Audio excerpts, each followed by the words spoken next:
ఏనుగు కుందేలు స్నేహం ఫారెస్ట్ సిరీస్ ఎపిసోడ్ 4. ఒకప్పుడు ఒక పెద్ద అడవిలో గజరాజు అనే ఏనుగు ఉండేది. అది బలవంతుడు, దయగలవాడు, కానీ చాలా ఒంటరితనంగా ఉండేది. తన శక్తి, తన పరిమాణం చూసి ఇతర చిన్న జంతువులు దాని దగ్గరికి రాకుండా భయపడేవి. ఒకరోజు గజరాజు నది వద్ద నీళ్లు తాగుతుండగా ఒక చిన్న కుందేలు నీటిలో పడిపోయింది. వెంటనే ఏనుగు తన పొడవైన తొండంతో కుందేలుని రక్షించింది.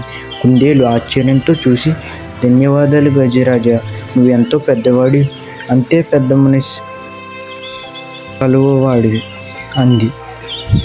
ఆ రోజు నుంచి ఆ ఇద్దరి మధ్య స్నేహం మొదలైంది.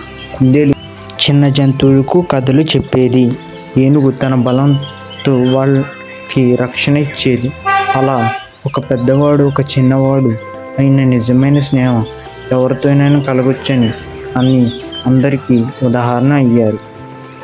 స్నేహానికి పరిమాణం అడ్డం కాదు. Thanks for watching.